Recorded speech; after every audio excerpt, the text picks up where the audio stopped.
Daniel Harris was 36 years old and tired in a way that sleep could not fix. He lived in a small two-bedroom apartment on the edge of Columbus, Ohio, with his two children, 10-year-old Ava and 6-year-old Ben, since his wife, Rachel, had passed away from a sudden illness 2 years earlier. Daniel had been everything at once: father, mother, cook, cleaner, homework helper, bedtime storyteller, and the only source of income in the house.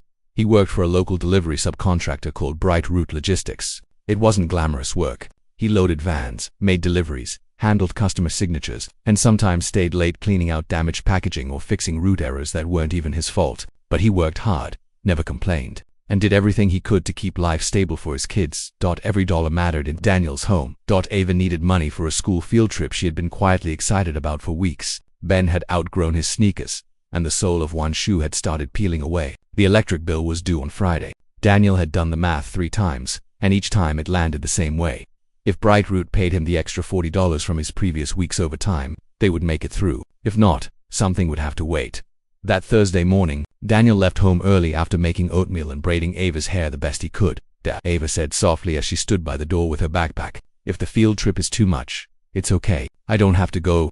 Daniel looked at her and forced a smile. "You are going?" "It's fine, no," he said gently, kneeling to her level. "You've missed enough because life has been hard. If there's a way, I'll find it." Ben hugged Daniel's arm. "Can we still get cereal tonight?" Daniel kissed the top of his son's head. "I'm working on it, buddy." At the warehouse, Daniel went straight to payroll before clocking in. The office manager, Trina Cole, barely looked up from her screen. "Morning," Daniel said. "I wanted to ask about the overtime from Saturday. I stayed for extra hours to cover Marcus's route after his accident. It should be $40 after taxes. It wasn't on my check." Trina clicked around lazily. "If it's not there, it's not approved. It was approved by dispatch. Mr. Leonard told me himself." Then talked to Leonard. Daniel found operations supervisor Kyle Leonard near the loading dock. Kyle was the kind of man who wore expensive watches and spoke too tired workers like they were replaceable tools. "Mr. Leonard," Daniel said, trying to stay respectful, "payroll says my overtime wasn't approved." Kyle frowned without concern. "Then it wasn't processed. You told me to stay." "I stayed because the route had to be finished." Kyle shrugged. "I say a lot of things during a rush." Daniel stared for a second, thinking he had misheard him. "I really need that money." Kyle let out a short laugh. "Everybody needs money, Daniel. It's just $40. That seemed to annoy him. "Then why are you making such a big deal out of it?" Daniel swallowed hard. "Because to me, it is a big deal." Kyle's voice turned colder. "Listen, if you want to keep working here, stop acting like the company owes you special treatment over $40. Daniel felt heat rise in his chest, but he thought of Ava and Ben and kept his tone steady. "I'm not asking for special treatment. I'm asking to be paid for hours I worked." Kyle stepped closer. "And I'm telling you to get on your route." The men around them pretended not to listen. Daniel lowered his eyes, nodded once, and walked away. But inside he felt something deeper than anger. It was humiliation, not because of the money, but because he had been made to feel small for needing it.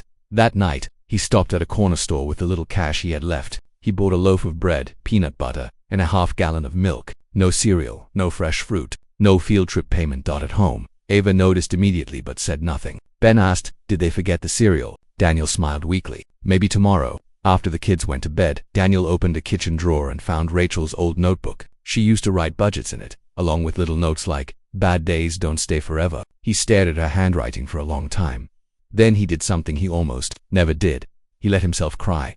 But the next morning, he got up, packed peanut butter sandwiches, tied Ben's shoe with an extra knot to hold the sole together, and went back to work, because that's what single fathers do. They break quietly and keep moving. What Daniel did not know was that Friday would be the beginning of something much bigger than $40.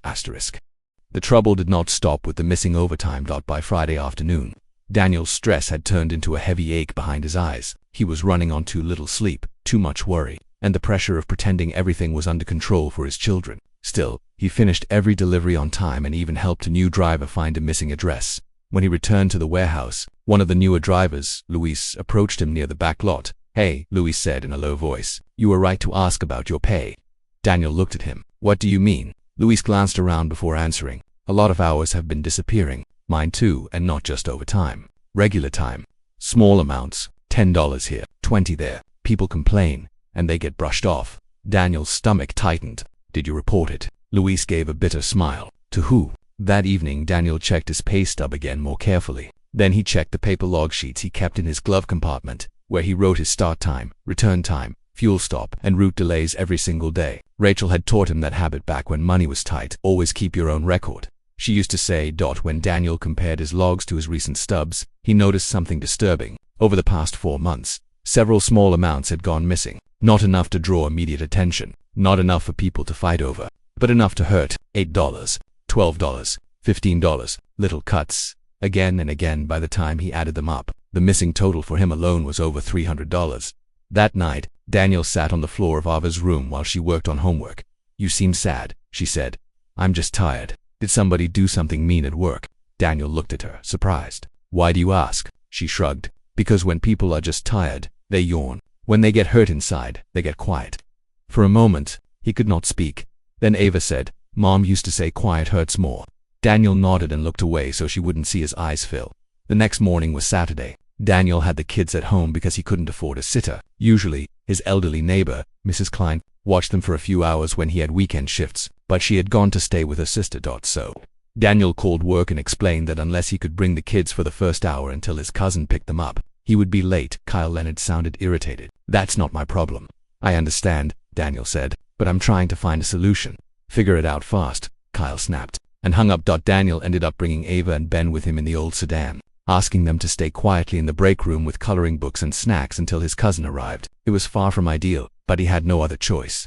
When Daniel went into the shipping office to drop off paperwork, he heard raised voices from the partially opened finance room next door. He would have walked past, but one name stopped him. "Department of Labor." Daniel froze inside. Trina and Kyle were speaking in urgent whispers. Kyle said, "If they ordered the contractor, hours were finished." Trina answered, "Then clean the digital logs before Monday. We only need to cover the last 2 quarters. Daniel stood completely still. Kyle lowered his voice further, "And make sure no one outside payroll sees the original exports." Daniel's heart started pounding. He quietly stepped back before they could notice him. He wasn't a man who looked for trouble, but in that moment, something became clear. This wasn't a mistake. It wasn't bad paperwork. It was deliberate. His cousin arrived and took the children, but Daniel's hands were shaking for the rest of the shift. That evening, instead of going straight home, he stopped in a library parking lot and called the state labor office from his cell phone. He asked how a worker could report unpaid wages. The woman on the line spoke kindly and clearly. She told him what records mattered: pay stubs, personal logs, texts, schedules, names, dates. Daniel had almost all of it. For the first time in days, he felt something close to hope, but hope came with fear. If he reported them, he could lose his job. If he lost his job, how would he feed the kids? How would he pay rent? What if no one believed him? What if they found out it was him and fired him before anything happened? Sunday was one of the hardest days Daniel had lived since Rachel died. At church, he couldn't focus. At home, he was distracted. Ben spilled juice at lunch, and Daniel snapped at him too sharply. The little boy went silent and looked down at his plate. Ava quietly took the towel and cleaned the table. Daniel immediately regretted it. He crouched beside Ben and said, "I'm sorry, buddy. That wasn't your fault." Ben's lip trembled. "Are we in trouble?" That question hit Daniel harder than anything Kyle had said. He gathered both children into his arms and held them tightly. "No," he whispered. "You were never the trouble. You hear me? Never." That night, after the kids slept, Daniel printed every record he had at the 24-hour copy shop down the street. He organized everything in a folder: his handwritten logs, pay stubs, text messages, route screenshots, and dates of unpaid time. He also wrote down exactly what he had overheard in the finance room on Monday morning. He submitted a formal complaint. By Monday afternoon, Bright Root called him into the office. Kyle sat behind the desk, Trina beside him, and a regional manager Daniel had never met stood near the window. Kyle folded his arms. "We've received reports that you've been making false accusations and creating disruption." Daniel's chest tightened. "I reported unpaid wages." The regional manager spoke coldly. "And we're placing you on suspension pending internal review." "Suspension?" Daniel asked. "Without pay." No one answered directly. Daniel understood. That was their answer. He walked out of the building carrying a cardboard box with his water bottle, a photo of Ava and Ben from the zoo, and Rachel's old KEYCHAIN. By the time he reached his car, he could no longer pretend he was holding together. How was he supposed to go home and explain that because he had asked for what was right? He might now lose everything. That evening, the electric company left a final warning on his voicemail. Ava's teacher emailed about the field trip deadline. Ben fell asleep on the couch wearing the same worn-out sneakers. Daniel sat alone in the dark, the complaint receipt in one hand and the shut-off notice in the other. Then Ava came out of her room, carrying a small jar. It was her savings jar. She placed it in his lap. "It's for the lights," she said. Daniel looked inside. Coins, a few crumpled dollar bills. Birthday money she had been saving for months. "I can't take this," he whispered. "You always fix things for us," Ava said, her voice trembling. "So maybe this time we help you." Daniel broke then completely. Helplessly, he pulled her close and cried into her shoulder while she held on as tightly as her small arms could manage. And that was the lowest moment of all. Not when they refused him the $40, not when they suspended him, but when his little girl felt she had to save the house. Tuesday morning, Daniel woke up with a strange calm, not peace, not confidence, just clarity. He could not control whether Bright Root punished him. He could not control how long an investigation would take, but he could control one thing: he would not back down. He dropped Ava and Ben at school, then spent the day calling every place that might help: legal aid, the labor office, a local worker advocacy group. By noon, a legal aid attorney named Marissa Green returned his message. She listened carefully as Daniel explained everything. When he mentioned the overheard conversation about altering logs, her tone sharpened. Do you have dates, names, and written records? Yes, good, she said. Keep every piece of it. Do not delete anything. And if what you're saying is accurate, this may be larger than your case alone. By Wednesday, the labor office had already contacted other current and former employees. More complaints began coming in. Drivers, loaders, dispatch assistants, different stories. Same pattern. Missing hours. Small amounts. Repeated over time. Enough to be ignored individually. Huge when combined. Daniel learned that Bright Root had contracts with several major retailers and a regional medical supplier. Accurate payroll reporting was part of those contracts. If the company had been falsifying records, it wasn't only a wage issue, it was contract fraud and labor violations. By Thursday morning, investigators had visited the warehouse. By Thursday afternoon, one of Bright Root's largest clients froze payments. By Friday, the story had spread through local business news. Bright Root Logistics under investigation for payroll manipulation and record tampering. Within days, 2 contracts were suspended, 1 major retailer withdrew, and the medical supplier filed a breach claim. The total damage, including lost contracts, penalties, legal exposure, and emergency restructuring costs, was estimated at nearly $12 million. All because they had chosen greed over honesty. All because they thought a single father asking for $40 was too small to matter. That same Friday, Daniel received a call from Marissa. They want to settle your individual wage claim immediately, she said.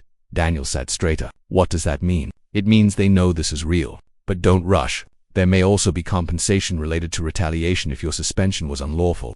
Daniel was silent for a moment. Then he asked the question that had weighed on him since the beginning. Will I get my job back? Marissa answered honestly, maybe, but after this, the better question is whether you should want it back.